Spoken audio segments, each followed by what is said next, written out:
What I'm going to be talking about goes a lot along with what you heard before, having to do with giving fluids to patients and getting the right response. And I'm also honored to say that several people in this audience have been my co-investigators and colleagues for almost 30 years.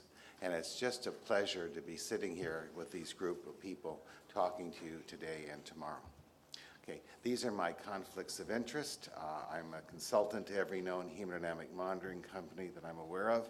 If there's any that is not listed, please let me know. I have 3 grants, which is my real conflict of interest because the U.S. government insists that I constantly publish or it won't give me money. Okay. What is functional hemodynamics? I coined the term with Didier Payan a few years ago. I think it was 12 years ago or so, 13.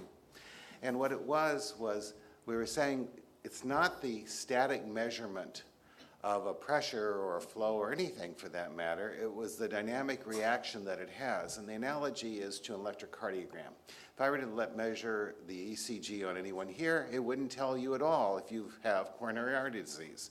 It might tell you if you're having an acute myocardial infarction or if you're having arrhythmias, but you wouldn't know from the ECG that you were able to walk up a flight of stairs without dying.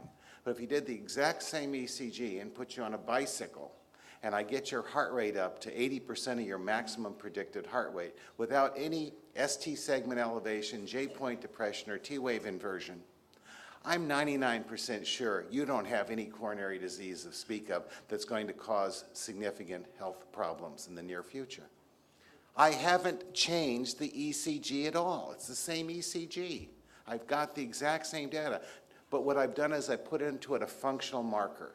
And by applying that, we can measure volume responsiveness, vasomotor tone, cardiac contractility, and cardiovascular reserve using a variety of parameters and measurements.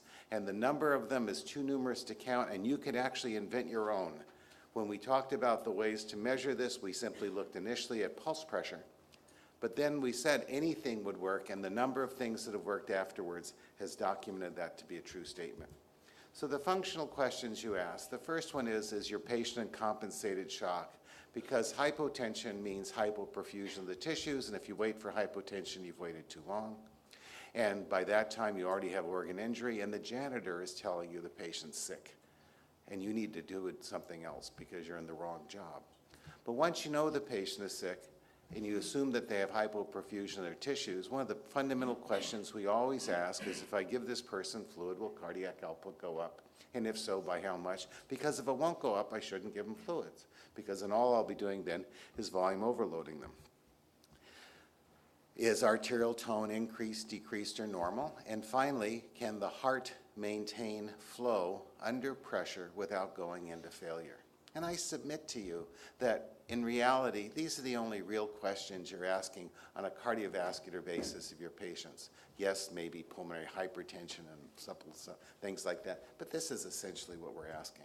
So if we function first on is cardiac output going to increase, we know from Bellamy that in the operating room, if you were to look at the fluid resuscitation that's done during surgery in high-risk patients, that you get an increase in complications, as you can see here, if you under-resuscitate the patients. And this is the goal of enhanced recovery after anesthesia, or the pre-optimization philosophy of giving them a lot of fluids. But if you give them too much fluids, they also get into complications of bowel edema and poor wound healing. Well, that's in the OR. In the ICU, the patients are already sick, and you don't have even that much leverage. So you have to be very precise on the amount of fluids that you give to your patient, because otherwise you'll get into complications. Well, Jean-Louis Thibault and Frederick Macquart did a meta-analysis, and there have been many that have been done since this time, but this was my favorite.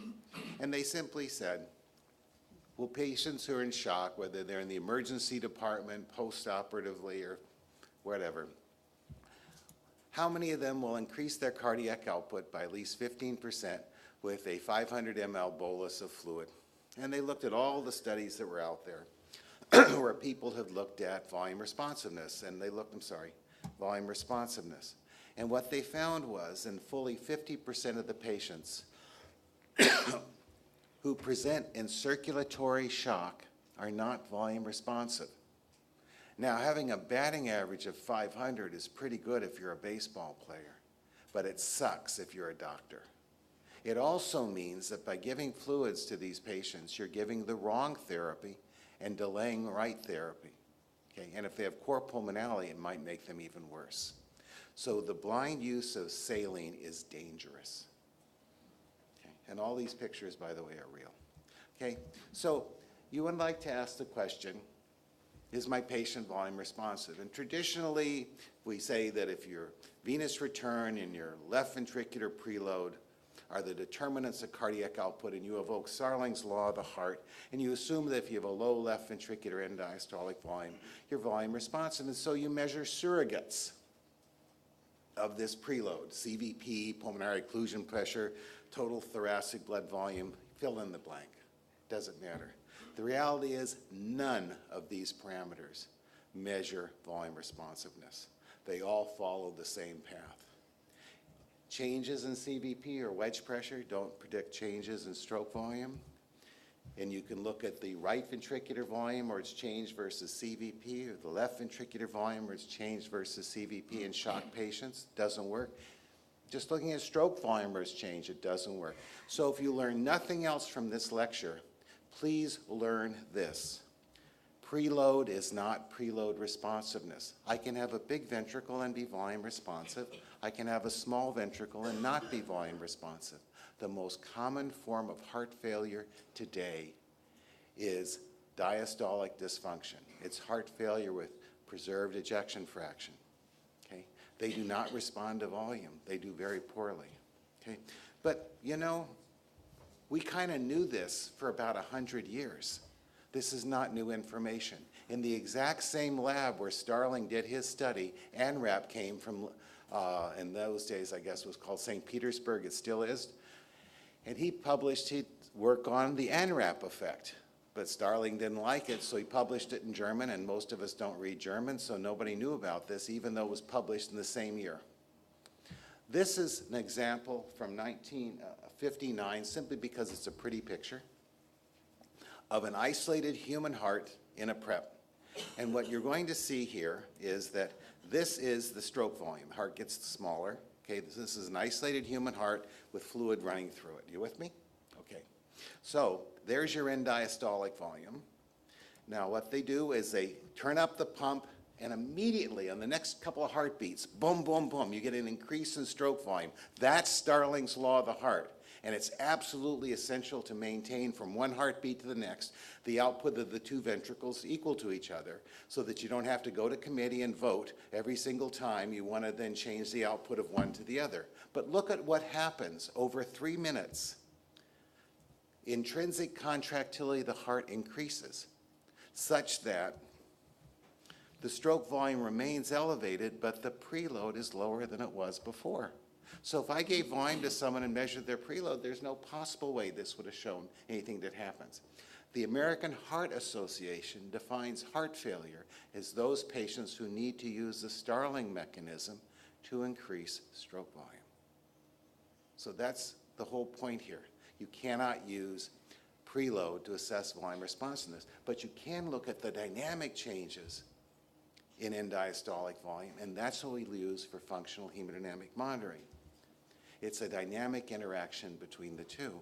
So since the heart lives in the chest, a pressure chamber inside a pressure chamber, increases and decreases in intrathoracic pressure will affect the pressure gradient for venous return independent of the heart itself.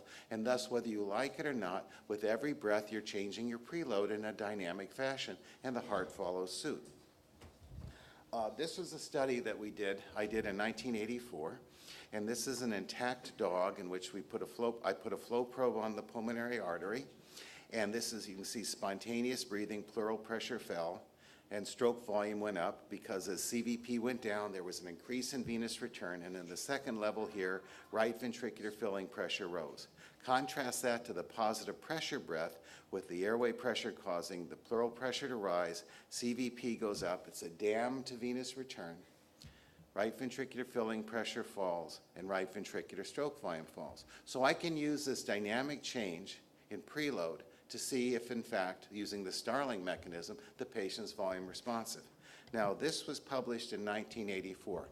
Can I please see a show of hands of who was not born yet in 1984? Raise your hands. Okay, thank you. I can confidently tell, yeah, right. I can confidently tell you then that we knew this before you were born, okay? This is not new information. Okay. Andre Deneau just went into the operating room and using an automated border detection algorithm on a transesophageal echo, we were able to document an positive pressure in human beings. You can see this dynamic elasticity of the preload. It's really quite amazing. It's an instantaneous effect, even though the water level doesn't change. So consider you have a good heart or a not so good heart, and both of them are being filled smallly. You'll see the stroke volume varying in both across breaths. If you fill them up a bit, the not so good heart will no longer have a stroke volume variation, the good heart will. Eventually all hearts are no longer volume responsive. It's, by the way, being non-volume responsive is not a nice place to be. Okay? So in collaboration with Jose Marquez, we went into the operating room, cut open the chest of human beings, put a flow probe on the aorta, and measured aortic flow, while we also measured arterial pressure, esophageal Doppler pressure, and pulse oximetry flow. And this is the first time this had ever been done in humans, and it took us 3 years to recruit 6 patients. You cannot believe the consent form for this study. But nobody was hurt, and it was right before going on bypass for surgery. But what we were able to get from this for the first time was a gold standard stroke volume of the left ventricle and compare it to pulse pressure, and we validated what we always thought was true, and that is the primary determinant of pulse pressure from one heartbeat to the next, its change, will be stroke volume. And I can measure pulse pressure really easily in people. So in collaboration with Jean-Louis Thibault and all his group in Bicêtre, when I was on my sabbatical in Paris years ago, we looked at pulse pressure variation. Now, I didn't like the definition of pulse pressure variation that Jean-Louis suggested. He took the maximum pulse pressure, sorry, not the systolic pressure, but the maximum pulse pressure and the minimum over 3 breaths. What you really want is the standard deviation of the pulse pressure as a measure of variation. And when we did a large study of multiple things, that's the most accurate thing to do. But in fact, everyone looks at it this way. So you take the lowest pulse pressure you can find over 3 breaths or 4 breaths, and the greatest pulse pressure you can find, and that ratio over the mean value is your pulse pressure variation. It's a dynamic effect. It happens instantly. And what we showed is in the septic shock series of patients that if you had some small pulse pressure variation, you had no increase in cardiac output in response to a fluid bolus. And if you had a great pulse pressure variation, you had a great increase, and there was no threshold value. It just went all along there. And the dotted line is the line of identity. And you don't need to use an arterial pulse pressure. You can use a pulse oximeter. You can use an esophageal Doppler and measure the flow in the aorta. You can use anything you want. And the number of papers that in 2012, which was the last time I did this because I thought it was a useless exercise, I looked at how many clinical trials had been done. There had been 244 peer-reviewed papers showing that these functional measures determine volume responsiveness.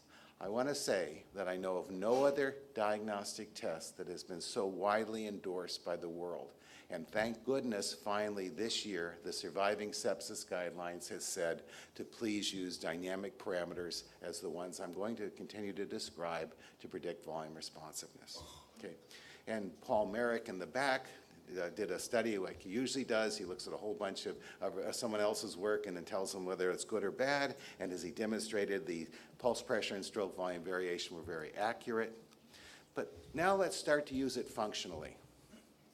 If it's a measure of volume responsiveness and I increase your afterload, will I be more volume responsive or less volume responsive? I'll be less volume responsive, right? Because I've increased your resistance to flow. If I make you hemorrhaged, will I be more volume responsive or less? I'll be more, because I'm bleeding. So that's exactly what this study showed. When they had hemorrhage in dogs, the pulse pressure variation rose, and when they gave norepinephrine, it went down. So it was a functional measure of the response of the volume of the body and also the ability of the heart to beat against the increased afterload. Kim in our lab took it one step further, and he said, let's take a look at both pulse pressure here in blue and stroke volume variation under baseline conditions. Yours is about 15 to 20 right now, by the way, just in case you're curious. We gave volume, and the animals lost their pulse pressure variation. But then, without changing their volume status, we gave them dobutamine. And when we gave them dobutamine, which is somewhat of a vasodilator as well as an inotrope, we markedly increased pulse pressure variation and stroke volume variation. So I can use an increase in pulse pressure variation in a person who isn't being volume responded as a way of marking an increase in contractility. And when we gave esmolol, which blunted it, it went away. You can look at the venous return side of the heart, as Antoine Villard-Baron, the group in France, have done for a while, and you just look at the superior vena cava collapse by transesophageal echo. It's really easy to do. And if it collapses, you're volume responsive. If it doesn't, you're not. You can also look at the inferior vena cava, but it's not so good. The group in France then took all of these parameters they could look at in 8 hospitals and looked at every single patient, no matter what tidal volume they were breathing, no matter what their diagnosis was, and said, are they going to be volume responsive? They didn't really say are they volume responsive. They said, will they increase their flow in their aorta in response to a passive leg raising maneuver? And as you can see, all of them were pretty good. And this is a real-life scenario. This isn't a research scenario of patients who are going to be in a specific project. Now, the problem with this is that they also had the patients adapted to the ventilator, though they weren't on large tidal volume breathing, and that may not be the same as for you. With Fabio Garasino in Pisa, we reasoned that if good was good, more would be better. So we looked at the fact that if you look at the internal jugular vein, which everyone images anyway when they're putting in a central line, and you have the patient at 30 to 40 degrees, if they have a collapse, they're volume responsive. If they don't have a collapse, they're not volume responsive. And it did pretty well. But then we said, why don't we couple the venous return with pulse pressure variation being left ventricular ejection? And we found that if we added both together, we had a near perfect prediction of volume responsiveness. It works. Passive leg raising also works, and it works when you're breathing spontaneously or have atrial fibrillation. It transfers about 300 mLs of blood into the chest. Okay? So, in collaboration with Xavier Monet and Jean-Louis Touboul, because this is something that Jean-Louis has been doing for many years, we looked at patients, and this is an esophageal Doppler of a human being breathing spontaneously with atrial fibrillation. And you can see here, that's the passive leg raise, and there's the response to volume. And if you had an increase in flow with a passive leg raise, you had an increase in flow with volume. If you didn't, you didn't. Now, some people say it's hard to do a passive leg raise. I don't know what they're talking about. You know what's hard to do? Putting a person in a prone position. That's hard to do. If you don't believe me, try it. But passive leg raising, you just rotate the bed back, and it's really easy to do. Okay. And in fact, when Massimo Antonelli's group did a meta-analysis, they showed that, in fact, passive leg raising predicts volume responsiveness, which is kind of nice to know because it was invented 100 years ago by cardiologists to look at the effects of increased venous return on cardiac function. That's the reason they developed it. So with Daniel de Backer, we said that if you're breathing spontaneously, you either give a volume challenge or a passive leg raising maneuver. So what are the cutoff values that we should use for stroke volume or pulse pressure variation? Because if I've got a septic shock patient and he's in the hospital, do I want to give him 30 mLs per kilogram of fluid? If they're not responsive, that would be a bad thing to do. So in the real world, you would like to balance risk and benefit. And in this nice example here from Daniel de Backer, we say 13% is the threshold value, because if your pulse pressure or stroke volume variation is greater than 13%, you'll have at least a 15% increase in cardiac output. But in reality, If you're worried that the patient is going to be volume responsive or core pulmonale, you might be much more leery of giving fluids. And if the person's clearly bleeding out from someplace, you're just going to give the volume anyway. And so the decision to use these should be based on clinical judgment. And the number of devices that are FDA approved, and I'm sure most of them are sitting out in the industry session right now, that can document this are too numerous to count. And I'm sure everyone in this room has at least one of these devices at their fingertips right now that they can use on their patients. So you don't need to buy anything. You've already got the data to measure it. You just want to look at it functionally. And the magic values are somewhere around 10% for everything. But you have to be very careful when you're doing things, because you might not see the fact that there is an owl sitting right here. And this isn't photoshopped. I took this picture and didn't realize there was an owl in it. And then I saw this funny knob, and I said, oh my Lord. So you can think you're doing things right and really be in trouble. There are limitations to the use of pulse pressure and stroke volume variation. And I remember at the European Intensive Care Society meeting many years ago in Berlin, I actually gave this as a talk. And I said, you can't have arrhythmias because you need a constant RR interval to keep the preload only changed by Starling's mechanism. You need to have the tidal volume constant because the driving function is the change in intrathoracic pressure altering venous return. So if your tidal volume is going up and down, it's not going to work. You can't have too high a respiratory rate. You can't have spontaneous inspiration, and core pulmonale is like a spontaneous inspiration gone bad. The next point is, everyone in this room, if I gave you a rapid bolus of fluid, would have a slight increase in cardiac output for about 5 minutes.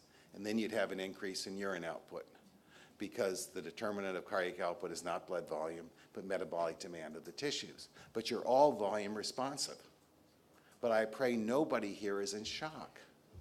So just because a patient's volume responsive doesn't mean that they need fluids. But if they're in shock and they're volume responsive, then you should give them fluids. So the arrhythmias is really straightforward. You've seen this yourself, the pulse pressure variation. I'm not going to go through a lot of them, but I want to go through these two because my topic was cardiac dysfunction, and so I wanted to share with you core pulmonale. When the right ventricle dilates up, it basically shifts into the left ventricle and makes the left ventricle stiffer. So preload, which is wall stress, changes independent of pressure because you're changing diastolic compliance of the left ventricle. As Taylor showed years ago, if this is the normal left ventricular compliance during filling, and all I do is increase the amount of volume in the right ventricle, the left ventricle gets stiffer.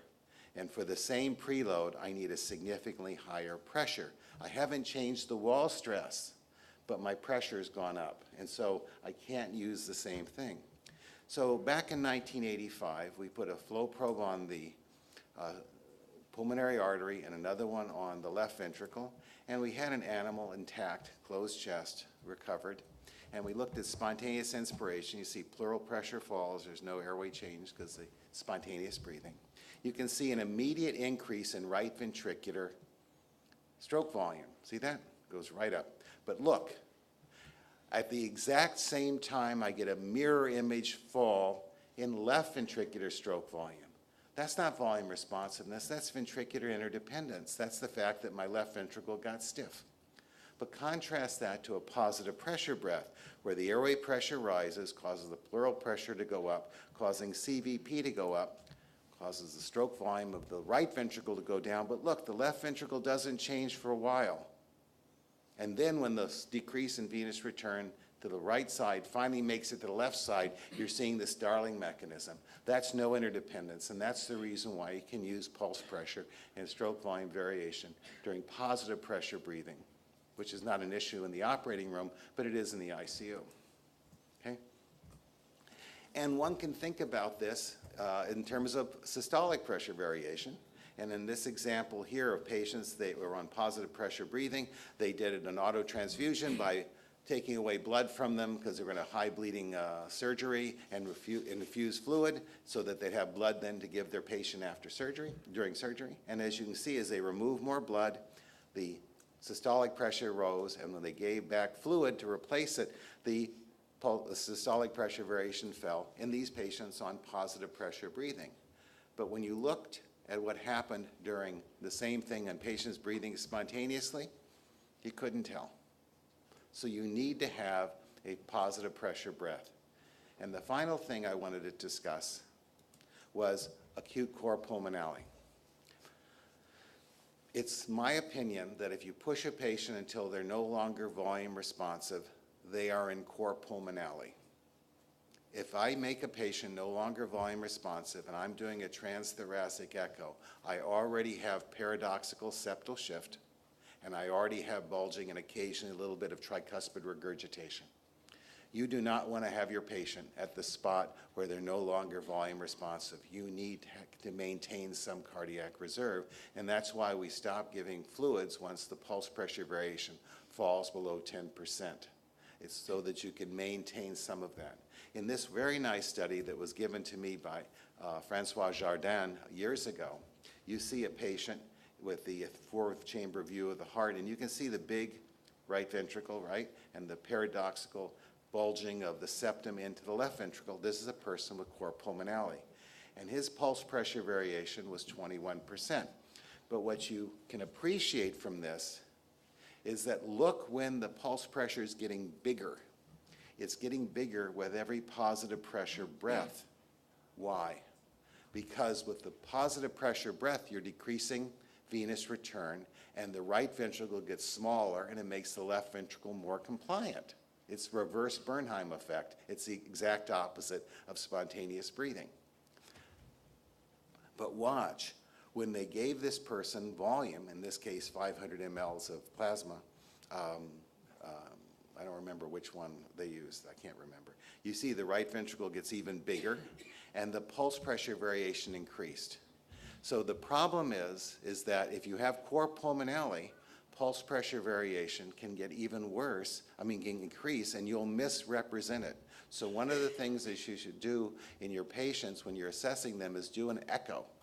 And you'll be able to identify right away if the person has a dilated right ventricle, paradoxical septal shift. And if they do, then you should never give fluids per se unless you're accurately monitoring them for cor pulmonale, independent of their pulse pressure and stroke volume variation.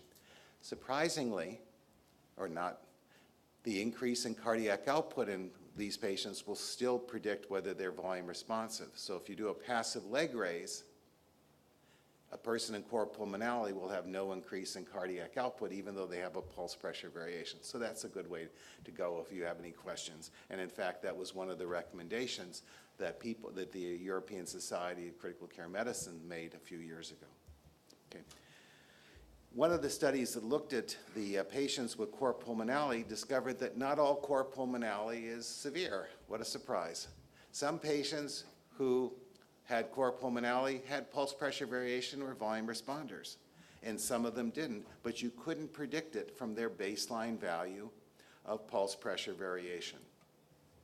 So to summarize, so that we can stay remotely on time, because I was going to get into arterial afterload, but I figured that'll do tomorrow. Preload is not preload responsiveness. Please stop using CVP as a measure of volume or of preload. I have said this for so many years, and I'm really glad now everyone else is saying it too. Physiologically, it never was true that it was a measure of preload. It's a measure of extra volume status and volume overload, and that it is. If your CVP is 12, you're sick. I don't know what's wrong with you, but you're sick, okay? Preload responsiveness does not mean that you need fluids. It just means that you're preload responsive. So if your patient is preload responsive and they're also in shock, then give them fluids if you want to increase cardiac output. But just because they're preload responsive should not be giving you the right to give them volume. Remember that size matters. If you're going to give a tidal volume, keep it constant. Jean-Louis Taboul has shown that if you use a safe 6 ml per kilogram tidal volume and just for 1 minute go to 8, which won't hurt anyone, and look at the dynamic change in pulse pressure or stroke volume variation during that step up, that it very accurately predicts volume responsiveness in patients in the ICU. So you can just do this small step if you want.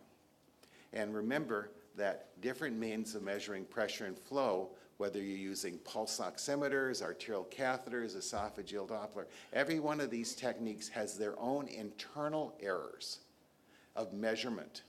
So stick with one device or one approach in a given patient and use it continuously across, because if you switch from esophageal Doppler to minimally invasive arterial catheters and back and forth, you might find that the values you get are different because each one of them has its own errors. So stay with one device if you're going to use it going forward.